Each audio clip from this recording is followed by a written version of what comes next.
kita tetap butuh orang-orang yang setia menulis tentang adat dan terlebih berkaitan dengan kebudayaan. Dan kali ini di sudut pandang Ekora NTT kita punya tamu istimewa.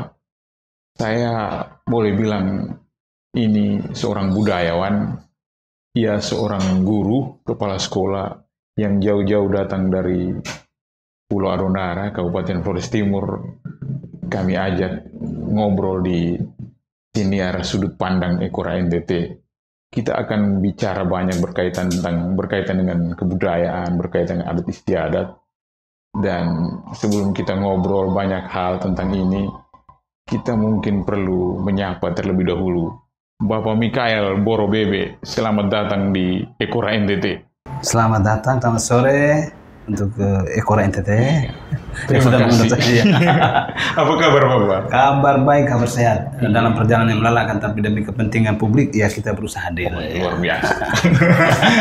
Kami senang sekali karena Bapak Mikael bersedia memenuhi undangan kami untuk kita ngobrol banyak hal, terlebih berkaitan dengan kerja-kerja kebudayaan yang selama ini Bapak Mikael jalankan, Bapak Mikael kerjakan. Oke, kita akan ngobrol berkaitan dengan itu, tapi kayaknya kita butuh perkenalan. Bapak bisa ceritakan tentang diri Bapak, masa kecil seperti apa, sampai dengan sekarang ini berkarya di mana, terus kenapa mencintai kerja-kerja pendokumentasian tentang sejarah dan ya budaya gitu, Bapak. Silakan Bapak. Terima kasih Pak Hengki. Nama saya Mikael Borobebe. Nama Facebook Ambor Tokan. Ambor Tokan. Ya. Masa kecil saya, kami dilahirkan ayah dan ibu, 3 orang, saya anak sulung. Saya SD kelas 1, ayah sudah meninggal. Jadi bagaimana hidup bertarung dengan alam itu dihidupi oleh seorang ibu. Lalu disekolahkan sampai SD selesai, SMP selesai, sampai sekolah di salah satu sekolah guru, tapi guru khusus guru agama di Flores Timur. Setelah itu saya mengajar 2 tahun di salah satu SMP negeri di Witiama, lalu melihat ekonomi untuk masa depan keluarga dan adik-adik, saya harus merantau ke kota metropolitan Jakarta, kerja di Panasonic Gobel 2 tahun, lalu pulang lagi mengabdi di sekolah di mana saya dididik, di SDK Witiama. Lalu dalam perjalanan ya dia menjadi PNS, puji Tuhan. Lalu di 2012-13 saya juga dianjurkan untuk kuliah D3 agama. Dalam perjalanan itu saya sudah mendapat ilmu sedikit bagaimana tulisan-tulisan tentang karya ilmiah oleh dosen. Lalu di masyarakat luas saya juga mendapat tantangan sendiri ketika membaca tulisan-tulisan budaya Lamholo tapi ditulis oleh orang asing. Disitulah saya tertampar. Masa budaya saya sendiri ditulis oleh orang asing? Dia tahu apa seluruh isinya, yang sampai dia tahu hanya permukaan. Lalu dia menulis, tetapi hal-hal dasar inti itu barangkali banyak yang diabaikan. Tapi itu saya tertantang, lalu saya berusaha untuk mencintai budaya itu, lalu memperdalam, lalu menulis. Di tahun 2018 dan seterusnya sampai ini saya masih mencintai setia menulis. Begitu Pak. Oke, itu perkenalannya. Kalau saya dengar ibu istri dari Maumere Bapak ya? Iya betul, ibu saya dari Maumere, Nita Bloro, bekerja sebagai guru di salah satu SMA di kampung di Witiama. Anak saya 4, gading keluar itu 3, gading masuk cuma 1. Jadi perempuan 1, laki 3 Pak. Ya. Oke. Saya kira ini perkenalan yang menarik dengan salah satu pembuka yang dari Bapak tadi ngomong soal gading berapa tadi Bapak? Gading 3 keluar, gading 1 masuk. Oke. Bapak, ini saya kira kita akan ngobrol soal itu. Tadi saya bilang soal budaya lama Holland gitu. Tapi ada satu hal yang menarik ketika dari banyak referensi saya temukan, misalnya di Jepang sendiri, Bapak. Negara Jepang tuh ada satu metode yang mereka pakai hingga saat ini. Itu ada satu yang mereka sebut dengan Kikigama. Kikigama tuh kalau artinya secara harfiah dalam bahasa Indonesia itu artinya mendengarkan dan menulis. Nah, itu program itu saya kira sampai dengan saat ini itu dijalankan oleh pemerintah Jepang dan ditugaskan kepada setiap tahun tuh ada sekitar 100 sampai dengan 200 pelajar SMA tuh turun ke kampung-kampung dan mereka mendengarkan dan mereka menulis, mereka mendokumentasikan banyak hal berkaitan tentang sejarah, tentang kebudayaan dan masih banyak yang lain. Jadi itu yang saya kira menjadi semacam penentu, ya kita bilang negara Jepang maju sekali karena kerja-kerja yang sederhana tapi dia punya dampak besar.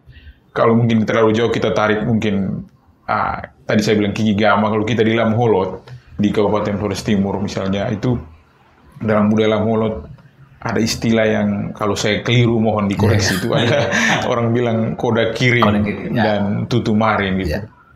Kalau misalnya di Jepang tuh, mungkin terlalu jauh di Jepang tuh 100 sampai 200 pelajar SMA setiap tahun turun ke kampung-kampung sekolah di kampung-kampung untuk mewawancarai para tetua, orang-orang tua untuk mencatat, mendokumentasikan banyak hal berkaitan dengan kesenian, kebudayaan, pendidikan, lingkungan dan lain-lain.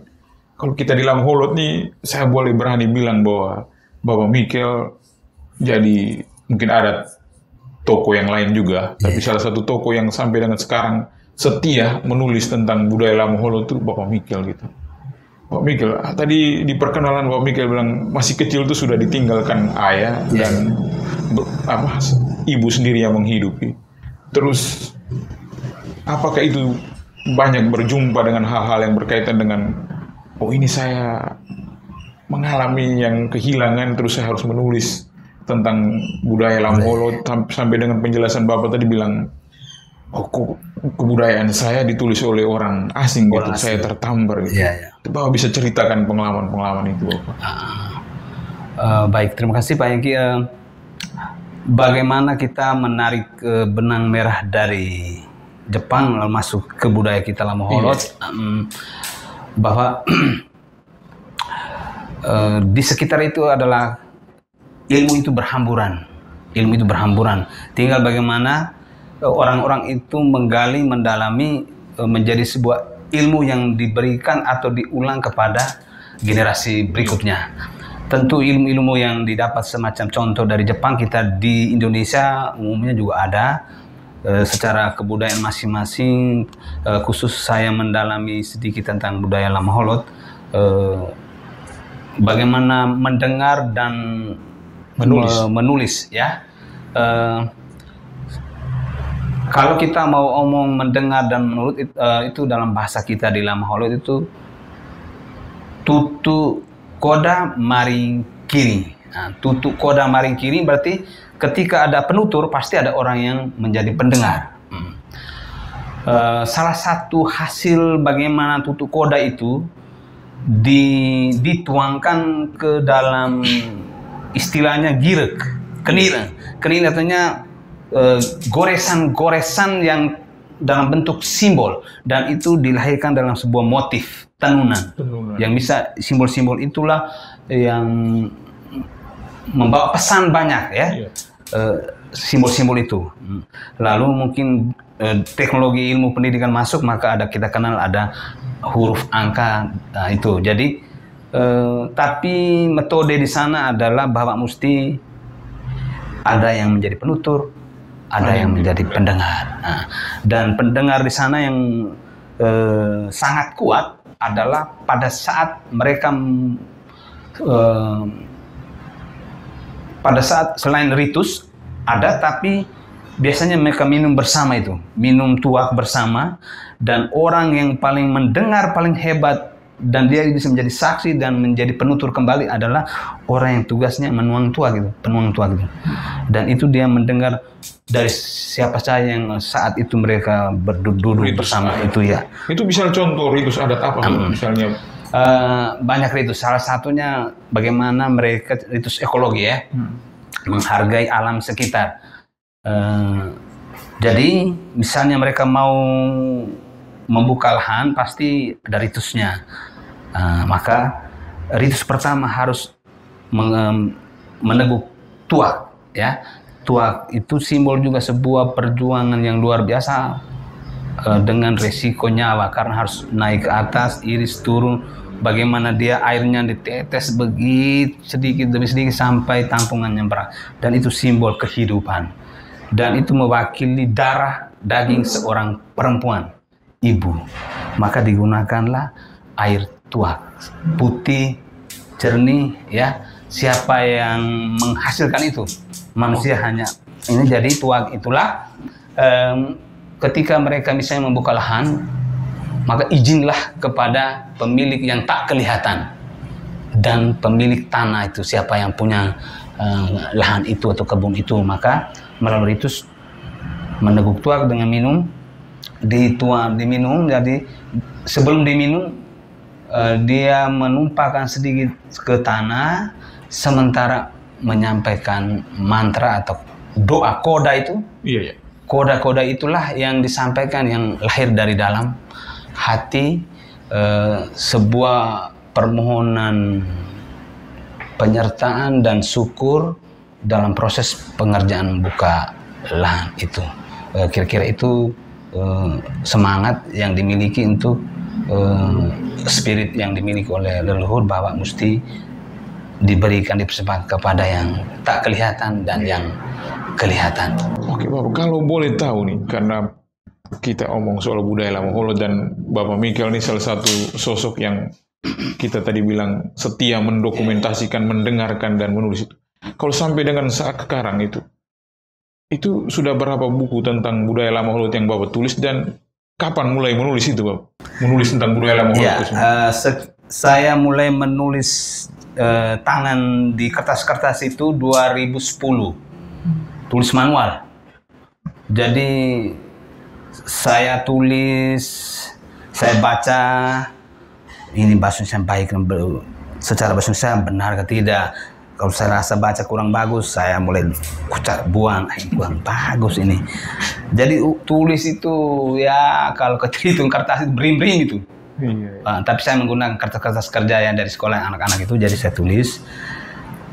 Tulis selesai, saya minta orang baca, lalu mereka bilang kalau bisa diketik.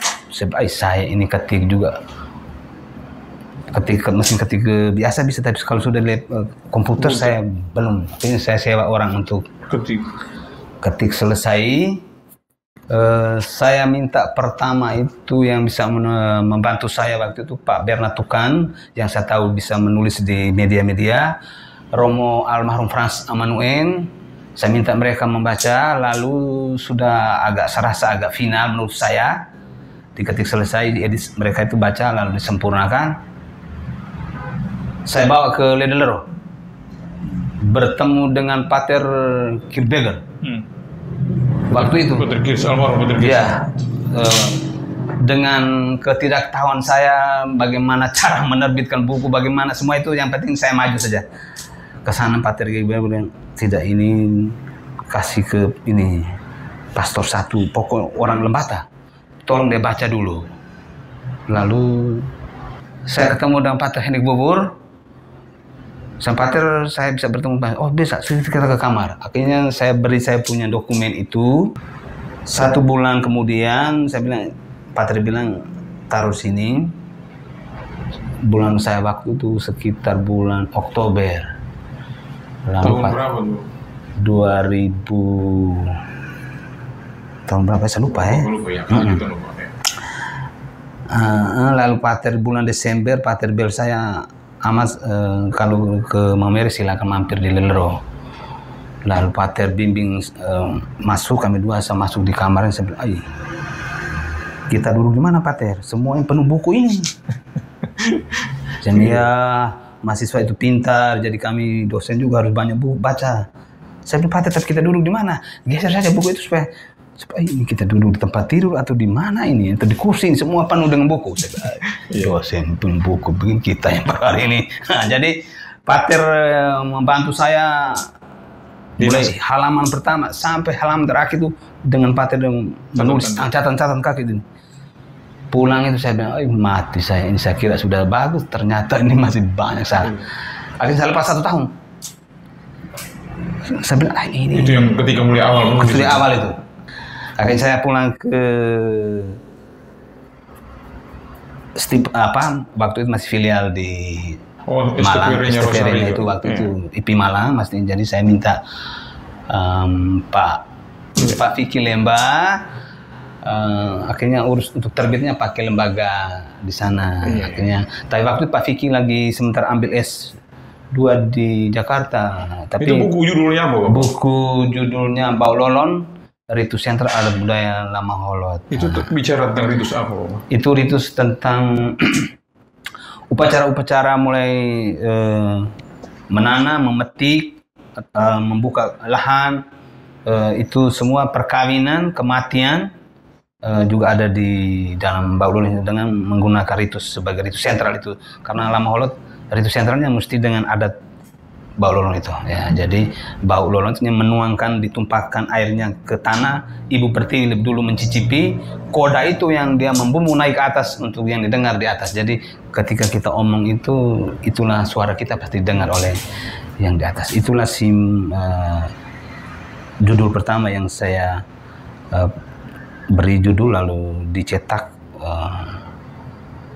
Banyak yang berminat, tapi ya minat baca ada, tapi daya beli masih lemah sampai hari ini. Jadi saya biar merugi, tapi kita berbagi baik untuk orang lain. Jadi apalagi untuk kerja mendokumentasikan budaya Lama Holot. Jadi kita kerja. Sudah berapa buku tuh, Bapak kalau dihitung dari yang buku pertama sampai sekarang? 6 buku. 6 buku. Yang terakhir 2023 itu Seroja menakluk ke Seroja dengan perspektif budaya Lama Holot itu. Oke, Bapak. Di antara beberapa buku itu, sebagai salah satu orang yang ikut membaca buku tentang budaya Lama Holot mengukuhkan keindonesiaan kita, itu secara pribadi saya senang sekali karena buku itu pada akhirnya dia masuk di salah satu halaman media nasional dibahas itu. Saya ingat waktu itu mungkin Om Frans Patihrin menulis Bapak di kolom sosok di Kompas. Apakah itu menjadi semacam karya yang penanda untuk Bapak, saya sudah melewati beberapa tantangan dan harus setia untuk terus menulis budaya Lama Holot gitu. Dan kenapa Bapak mau menulis tentang budaya Lama Holot nih, Bapak? Tadi pertama Bapak bilang tertampar karena orang lain yang tertulis. Mungkin ada hal lain lagi yang mau Bapak. Jadi selain tertantang di awal itu, lalu upaya pemeliharaan dan perawatan nilai-nilai budaya yang ada dalam masyarakat yang selama ini diabaikan atau dibiarkan, tapi lalu itu hanya budaya tutur. Maka kita mesti dengan akses ini kita menolong generasi dengan menyimpan data itu tidak hanya di kepala, tapi harus dengan dokumen, yaitu misalnya dalam buku supaya dia berbagi kepada dunia luas. Hingga saya berusaha membukukan itu dalam pustaka buku-buku itu. Dan kerja itu setia sampai jalan. Saya berusaha setia. 24 jam saya ada waktu, biar bagaimanapun saya sisihkan untuk membaca atau menulis. Sementara masak, sementara apa, saya kalau ada ide masuk, saya selalu masuk tulis di laptop. Sekarang sudah di laptop atau di buku-buku saya, dalam buku namanya buku pustaka. Itu saya selalu ada ide masuk, saya langsung tulis. Saya dengar di TV atau saya baca, saya langsung tulis dulu, simpan dulu. Sebentar nanti saya mulai ini, ada referensi buku, saya cari di mana begitu. Ini kan berkaitan dengan menulis budaya Lama Holot. Artinya, silakan Bapak. Ini Bapak kan pasti akan kemana-mana gitu. Kemana-mana berjumpa banyak orang gitu. Itu masih pasti butuh kaki yang kuat untuk jalan, tapi butuh telinga dan duduk untuk mendengar sungguh-sungguh, Bapak. Itu Bapak bisa ceritakan kepada kami, Kak? Saya berusaha menemui orang dengan satu itikat baik bahwa untuk mendapatkan sesuatu harus ada pengorbanan. Tidak bisa jatuh dari langit. Untuk mendapatkan sesuatu kita berjuang. Jadi ketika saya dalam pikiran saya untuk menulis ini, maka saya butuh narasumber di mana dia berada, saya berusaha pergi. Bagaimana kita mengkomunikasikan dengan mereka supaya dia tidak terasa saya sedang mewawancarai, hingga tidak seperti rasa dia ini datang membuat saya apa. Tapi ya saya duduk ngobrol-ngobrol, lalu saya coba tanya-tanya. Ada yang saya rekam, ada yang saya hanya tulis garis-garis besar untuk dan dalam pembicaraan saya sering tidak memotong. Saya hanya dengar saja. Apalagi tentang budaya nih. Iya, jadi kalau saya memotong artinya seolah-olah saya mengintervensi atau menggurui mereka. Jadi saya dalam olahan saya kurang, atau saya rasa ini saya pergi tanya lagi bagaimana itu hari begini, hingga betul-betul mereka guru bagi saya. Oke, mungkin bisa diceritakan lah. Misalnya tadi Bapak bilang mau menulis budaya Lam Holot karena tertampar orang lain yang tulis, terus misalnya supaya pendokumentasian ini tidak hanya sebatas tutur saja, tapi didokumentasikan dalam bentuk buku. Ada hal lain tidak, Bang? Ada hal lain ya, kita mesti berbagi kepada orang lain, lalu secara income masukan bagi saya rasa itu belum bagi saya belum, karena saya rasa secara ekonomi sampai hari ini ibu saya marah terus ini. Ini keluar uang banyak, tidak istri pernah di rumah karena menerbitkan buku. Saya bilang, ibu, kita berbagi dengan cara ini jauh lebih bermanfaat daripada kita mengumpul harta begitu banyak, begitu. Jadi dengan buku nanti orang lain akan menjadi referensi untuk generasi ketika kita menulis itu. Karena bahasa tutur kadang-kadang diplesetkan atau sesuai kepentingannya, maka dia bisa menurut kepentingannya saja. Tapi kalau bahasa buku kan kita jaga kemurnian, jaga dia punya kebenaran, penuturan, hingga tidak menyampingkan yang satu, memihak yang satu, kita agak netral sedikit begitu. Saya lihat ada beberapa buku juga itu menulis tentang perempuan. Oh iya. Perempuan, judulnya Perempuan Lam Holot. In a way, dalam perspektif itu mungkin kepada pemirsa atau pendengar senior kita bahwa bisa sampaikan tentang buku itu, Bapak. Baik, buku itu mengapa karena selalu ada ibu kehidupan, Ina Tanah Ikan itu dia sumber kehidupan segala-galanya. Jadi Ina Tanah Ikan ya. Lalu kita kalau kaitkan dalam perspektif religiusitas itu, maka ibu kehidupan Tuhan yang dekat sekali, Tuhan yang ada di sekitar, yaitu dia selalu menjadi landasan, menjadi pangkuan, memberi hidup. Maka spirit itulah yang membuat saya menulis tentang ibu kehidupan, ibu yang menjadi pembagi keadilan kepada siapa saja. Anak yang dilahirkan 10, dia menyusui sampai 10 orang. Kasihan, tapi waktu dia meninggal, mungkin hanya salah satu anak perempuan atau anak laki. Tidak ada. Tapi untuk membagi kasih, dia adalah pembagi kasih yang paling adil. Dan itulah Tuhan yang paling adil. Dia tidak, ini, tidak. Dia berbagi kasih. Jadi kita filosofi Ina Tanah Ikan itu yang pembagi untuk seluruh kehidupan, seluruh kosmos yang ada, yang mendiami itu. Oke, sebagai guru, sebagai kepala sekolah, itu Bapak ini kan menulis sudah sampai dengan 6 buku dan semuanya tentang budaya Lam Holot. Ada tidak misalnya pemerintah kan punya program literasi di sekolah, misalnya di sekolah yang Bapak pimpin, atau misal di musyawarah teman-teman guru gitu, di sekolah misalnya di gugus atau di apa sebutannya gitu, pernah tidak ada semacam Bapak, ini buku saya ini bisa tidak menjadi semacam bahan referensi di sekolah gitu? Ya. Kayak memperkenalkan budaya Lam Holot tadi kita bilang, Bapak. Ya, secara kedinasan, misalnya Dinas Pendidikan Kepemudaan dan Kabupaten Flores Timur, memang kita sampaikan secara kedinasan. Boleh ada pengawas yang butuh atau sekolah-sekolah yang butuhkan, silakan bisa ambil menjadi referensi. Tapi itu kan kalau kita unsur memaksa juga kurang bagus, jadi kita hanya menyampaikan ke pihak pemerintah. Selalu saja ada pertemuan-pertemuan baik tingkat secara provinsi atau yang ngomong tentang budaya, saya selalu menyampaikan bahwa kekayaan yang terhambur ini yang kami kumpulkan dalam bentuk pustaka ini, tolong dihargai, misalnya kumpulkan para penulis, bolehkah kami dibiayai untuk kamu cetak? Tapi jawabannya kita punya anggaran ya. Jadi tapi tetap kita berusaha karena secara mandiri kita berusaha sendiri ya untuk menulis.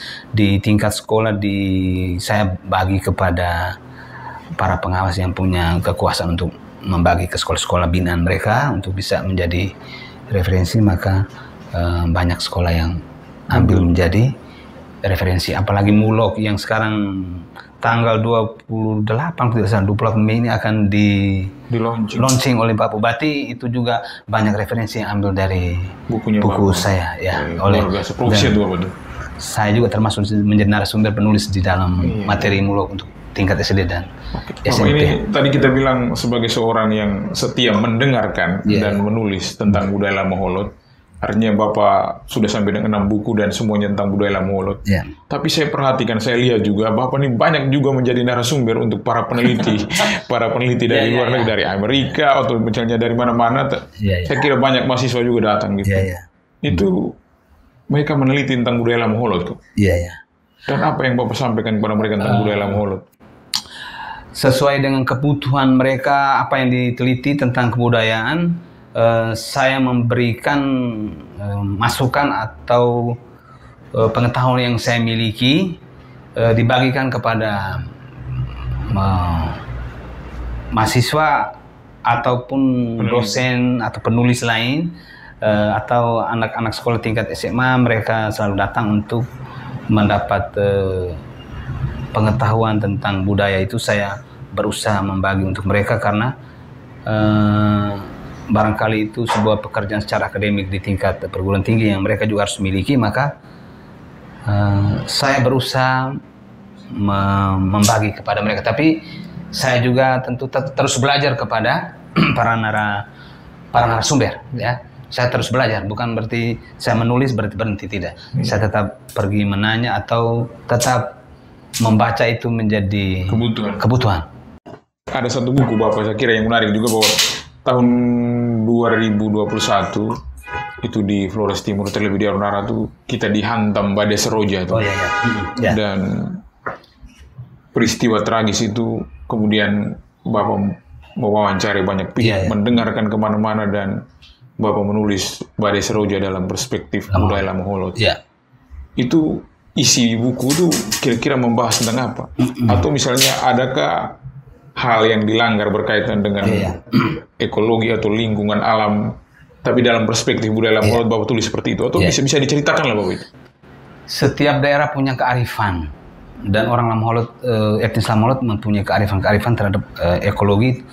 Salah satu yang saya tulis pada peristiwa Seroja, maka saya pergi ke Lembata di tempat Ileape, dan di Adonara ada 2 tempat Bayberang dengan di Ilebole. Saya pergi mengunjungi para narasumber yang terdampak bencana. Lalu bagaimana mereka menceritakan bahwa leluhur kita itu punya kearifan bagaimana mencintai alam, secara menjaganya secara tradisional, yang menurut pengakuan mereka banyak yang diabaikan. Sudah ditinggal. Tidak beri makan, seharusnya tiap tahun beri makan, tapi tunggu sampai ada kejadian baru ayo kita ke sana. Jadi semacam bukan niatan, tapi semacam karena terjadi dulu baru kita memberi makan. Tapi secara tradisi bagaimana mengarifi alam itu untuk menjaga tertib hukum secara alam ya, mesti juga dijaga, karena kekuatan alam itu bagaimana dia memberi pengaruh terhadap hidup manusia. Maka ada ritus-ritus tertentu setiap daerah, memang tujuan yang sama tapi caranya berbeda tiap ritus. Saya tanya ya, jadi tentu mereka tetap menggunakan darah ayam atau hewan kambing atau babi. Kenapa? Darah itu sebagai sebuah pemulihan, perjanjian yang betul-betul punya daya sakral yang kuat, bahwa darah itulah penyelamat. Kalau kita kembali ke agama ya saudara, kalau saya juga belajar agama hingga Yesus punya darah juga menjadi begitu. Jadi ternyata kecerdasan leluhur juga sebelum agama dunia masuk, mereka pun kecerdasan juga sudah ada itu. Berkaitan dengan merawat lingkungan sesama manusia, begitu juga mereka semua merasa bahwa kami mengabaikan tertib hukum, tertib alam, bahwa kita mengabaikan apa yang diwariskan. Kenapa? Jadi itu yang Bapak tulis di buku. Iya, di Menakluk ke Seroja dan Perspektif Lam Holod di luar 2023. Budaya Lam Holod. Berkaitan dengan apa? Budaya Lam Holod. Dan Bapak memilih untuk tetap setia setia menulis itu. Dan Bapak sendiri saja nih Bapak. Hanya mungkin ada orang teman-teman lain atau sosok lain yang menulis ini. Terima kasih. Bapak Hengki, saya maksudnya begini, kita menekuni salah satu bidang supaya menjadi orang yang prof itu kan. Kalau kita terlalu merambah terlalu banyak, kita tidak menjadi prof. Jadi cukup satu tapi berdampak untuk banyak orang, tapi terlalu banyak juga nanti dia hanya di permukaan saja. Jadi saya lebih setia di budaya. Jadi saya tidak usah ke sana. Ditawari banyak tapi saya konsen yang ini karena manusia mati meninggalkan nama, jadi saya cukup dengan meninggalkan itu. Kita butuh satu semacam komentar penegasan dari Bapak ini, pengalaman sebagai guru, sebagai kepala sekolah. Kalau tadi saya bilang di Jepang tadi itu mereka punya metode Kikigama yang anak-anak pelajar SMA sekitar 100 sampai 200 turun ke kampung-kampung dan mereka mendengarkan, mereka menulis. Artinya itu kerja-kerja pendokumentasian. Kira-kira ada satu dua semacam catatan ke masukan Bapak misalnya berdasarkan misalnya tadi saya bilang referensi orang Jepang, mungkin terlalu jauh kita sebut di Jepang, tapi kita butuh kayaknya para peserta didik kita sampai ke begitu juga tuh Bro. Kita mesti balikan generasi kita, mereka mendengar lalu menulis, mendengar dan menulis apa yang didengar. Salah satu contoh di sekolah saya yang sekarang literasi itu, saya selalu menanamkan 5W 1H. Apa saja yang kau baca, harus siapa, kau tanya diri sendiri. Di mana, mengapa, bagaimana. Itu guru tanya, bagaimana tetap aku tahu. Kalau jadi, belajar, wajibkan kepada peserta didik. Dari kelas 4, 5, 6, wajib saat literasi, saya teman-teman guru siapkan pertanyaan 5W itu ada semua. Kalau bilang perlu anak tampil untuk menjelaskan. Kelas 6 membaca pemahaman. Jadi akhirnya kami sekolah kami juga mengikuti literasi nasional ini karena gerakan-gerakan membaca dan menulis. Selain itu juga sekolah wisata yang saya setiap mengadakan kegiatan 3 kali dalam 1 semester. Sekolah wisata, wisata bahari, wisata alam, wisata religius, tempat-tempat mana anak melihat secara dekat, pulang dia tulis, kita kumpulkan, kita simpan. Lalu ketika Nyalanesia bergabung, mereka anak-anak menulis puisi tentang dengan judul pertama ini Tohama. Sekarang 50 budaya budaya Lam Holod. Budaya Lam Holod juga. Tapi di sekitar kain guru pendidikan, tapi dengan judul Tohama. Tohama itu. Capaian itu yang nanti akan bawa besok ke Jakarta itu. Hanya karena profesi Bapak untuk itu. Jadi orang bilang kerja-kerja berkaitan dengan atau penelitian berkaitan studi berkaitan dengan etnografi, sosiologi, kebudayaan dan banyak lainnya tuh karena ada orang yang mungkin setia mendengarkan dan menulis. Dan Bapak Michael saya kira satu sosok yang istimewa dari Flores Timur, sudah mulai merintis kerja-kerja penulisan budaya Lam Holod. Bapak Provisiat dan terima kasih untuk ngobrol kita hari ini. Terima kasih juga untuk Ekora yang sudah mengundang saya untuk hadir di studio ini. Terima kasih untuk kerja-kerja kita untuk masa depan generasi. Sekian dan terima kasih. Oke.